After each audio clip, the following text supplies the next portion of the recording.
s'il y a eu des différences, parce que la lutte que vous avez menée, c'est et ce que vous vivez, c'est ce que veut faire le MEDEF et le gouvernement à l'échelle du pays. C'est-à-dire que les patrons fassent ce qu'ils veulent, comme ils veulent, selon l'entreprise où on est. Alors vous imaginez, là où il y a un syndicat costaud, même si Pascal a raison, il n'est pas encore assez costaud, il faut plus de syndiqués, mais vous imaginez quand il n'y a pas de syndicat, ce que peuvent subir les salariés en termes de déréglementation. Donc l'enjeu de la période, c'est ça, c'est de dire les salariés, ils ont des droits, la loi, elle doit s'appliquer partout pareil, et c'est pas possible que selon l'entreprise, eh ben, on puisse avoir un code du travail différent avec, je ne vais pas être trop long, mais avec les dangers que vous pouvez mesurer, par exemple, avoir une application des 35 heures qui soit modulable, adaptable en fonction de l'entreprise, en fonction du carnet de commandes, mais voire même de ce que eux décident comme réalité d'organisation du travail. Moi, j'insiste sur un point, parce que je ne vais pas détailler le projet de loi, j'insiste sur un point, c'est que trop souvent, ceux qui parlent du travail à la télé, les ministres, etc., en général, ils n'ont jamais vu le travail. Et donc, il faut que les réalités des entreprises, ce que vous vivez, vous, ça émerge plus. Qui mieux que ceux qui travaillent peuvent parler de l'organisation du travail, des conditions de travail et des conséquences sur leur vie. C'est ça qui est important. Il y en a marre de ces technocrates qui nous expliquent qu'il faut travailler plus pour gagner moins en général, et puis que c'est normal parce que en travaillant plus, ça va libérer de l'emploi pour les chômeurs. Enfin, il faut être complètement taré pour dire ça. Ceux qui disent qu'il faut faciliter les licenciements, c'est-à-dire faciliter les patrons pour jeter des salariés dehors pour créer de l'emploi. Enfin, il faut vraiment être absurde et ne rien connaître des réalités du boulot pour dire des conneries comme ça. Donc, il y a besoin que ce que vous vivez et ce que vivent les salariés dans toutes les boîtes, eh bien, ça émerge. Je le répète et j'insiste là-dessus, ceux qui parlent le mieux du travail, c'est ceux qui travaillent, pas ceux qui philosophent sur la réalité du travail sans jamais l'avoir vue.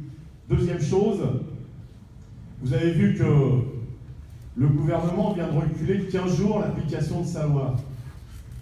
Alors certains disent, et c'est sûrement un peu vrai, qu'ils essayent de réfléchir, de voir comment ils pourraient s'en sortir. La réalité, c'est qu'il y a un mouvement social qui est en train de s'organiser.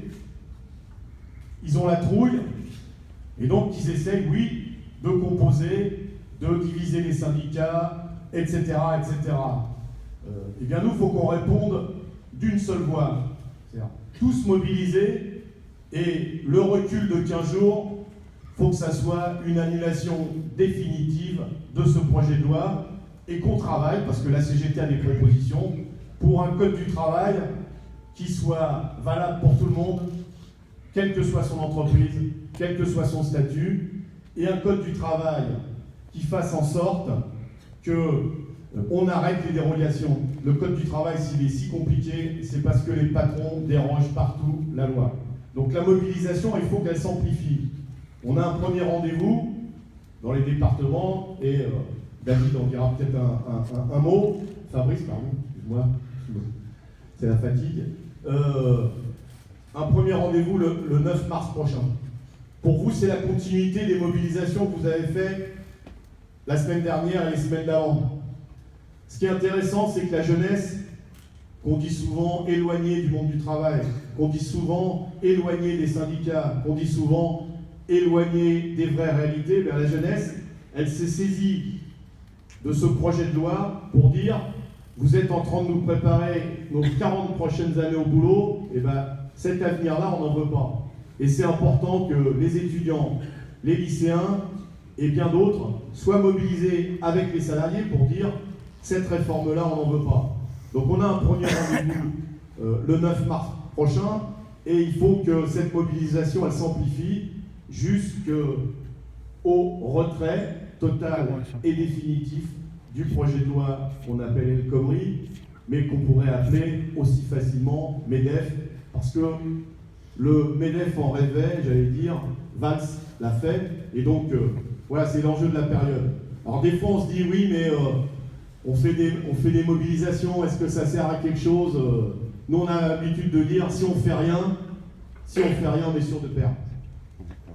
Et c'est ça l'enjeu. Si on fait rien, on est sûr de perdre. Et donc, on sent qu'il y a une vraie mobilisation, il y a une pétition qu'on dit citoyenne, mais il y a beaucoup de militants de la CGT, de salariés qui l'ont signé, qui a battu des records. Eh bien, cliquer sur un bouton, sur un mulot pour signer une pétition, c'est bien. Descendre dans la rue, se mobiliser et dire on lâchera rien, c'est mieux. Et donc, je pense qu'autour de ça, on peut vraiment marquer des points et on peut changer la donne. On peut changer la donne, je vous le dis, quand les salariés, les retraités et la jeunesse se mettent ensemble. Le passé nous l'a montré, on peut faire des choses extraordinaires. Donc voilà, moi, en quelques mots, ce que je voulais vous dire. Et en même temps, j'insiste encore sur ce qu'a dit Pascal, les syndicats sont beaucoup critiqués. En général, c'est les patrons d'ailleurs qui les critiquent le plus.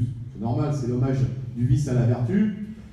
On dit il n'y a pas assez de syndiqués en France. Nous, on est d'accord. Mais vous voyez, et vous êtes bien aussi placé pour le savoir, même quand on veut faire une heure d'info syndicale, à l'appel de la CGT, il faut passer à travers les barrières, il faut sauter, etc. Dès que la CGT fait quelque chose, on les montre du doigt. On les montre du doigt. Vous avez entendu parler de nos camarades de Goodyear qui se sont battus pour défendre leur boîte. Hein, qu'on dit à un chef, à un patron, tu bougeras pas de ce bureau tant que tu nous auras pas répondu, parce que vous savez ce que c'est qu'un conflit. Hein. On prend son chef, on lui dit maintenant je veux une réponse et tu bougeras pas de là tant que tu n'as pas donné une réponse. Eh bien, pour avoir fait ça, 9 mois de prison ferme. Évidemment, ça fait une sacrée pression pour les salariés qui veulent s'engager. Eh bien, là aussi, je vous le dis, il y a besoin de syndicats plus forts.